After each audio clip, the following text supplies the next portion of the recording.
The whispering woods, shrouded in mist and legend, locals whispered tales, tales of voices, tales of disappearances. We, of course, laughed it off, just stories, meant to scare, meant to keep people away. What could be better? Mark grinned, tossing another log onto the bonfire. A night in a haunted forest. The flames danced in his eyes, a challenge. Yeah, Emily, ever the pragmatist, chimed in. What could possibly go wrong? Her tone dripped with sarcasm. She knew the stories too.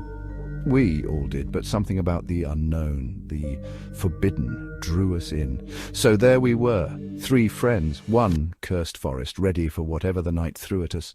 We were wrong, so very wrong.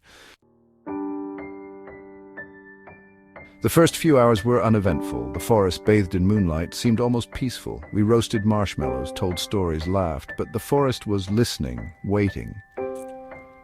As the fire died down, a chill settled in the air, a chill that seeped into our bones, and then the whisper started, faint at first like the wind rustling leaves, but then clearer, closer. "Help me," a voice whispered, eerily familiar. Emily's blood ran cold. It sounded like her little sister.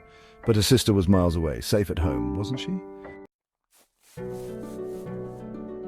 The whispers grew louder, more insistent, twisting words, mimicking voices, our voices, playing on our fears. Unease morphed into terror. Something was terribly wrong. "Where's Rachel?" Mark's voice shook, his eyes wide with panic. He was right. Rachel was gone, vanished. Her sleeping bag lay empty. The whispers seemed to taunt us, mocking our fear. Panic seized us. We called her name again and again.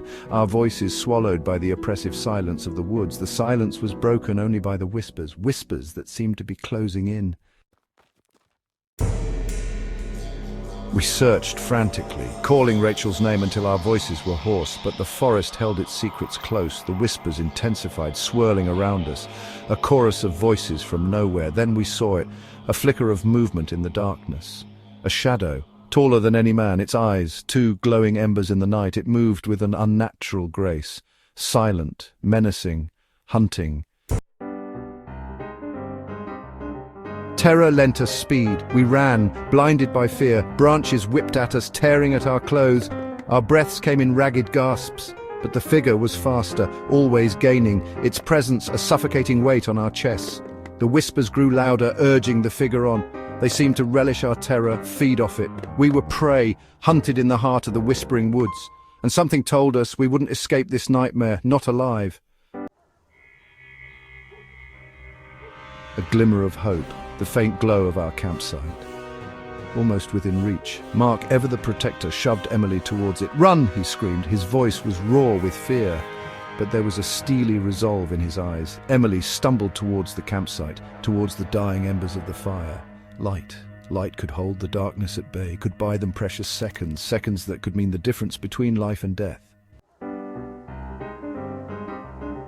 Grasping her backpack, Emily threw more wood onto the embers. Flames erupted, casting flickering shadows that danced menacingly around them. Mark crashed through the undergrowth, the shadowy figure close behind. He flung himself into the circle of light. For a moment, the figure hesitated, held back by the flames. It was their only chance. Mark grabbed Emily's hand and they ran. Into the darkness, away from the whispers, away from the horror. They didn't stop running until the first rays of dawn pierced through the canopy. Exhausted, terrified, but alive. The whispers were gone.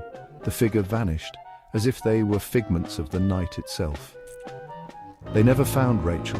The police dismissed it as a prank gone wrong, but Emily and Mark knew better. They had seen the truth in the shadows of the whispering woods, a truth that haunted their dreams. Years passed, but the memory of that night remained, a constant shadow in their lives. The whispers still echoed in their nightmares. The shadowy figure still lurked in the corners of their vision. They never spoke of that night, but the fear remained, a constant reminder of the darkness that lurked just beyond the edge of the light, a reminder of the whispering woods, a place where some secrets are best left buried.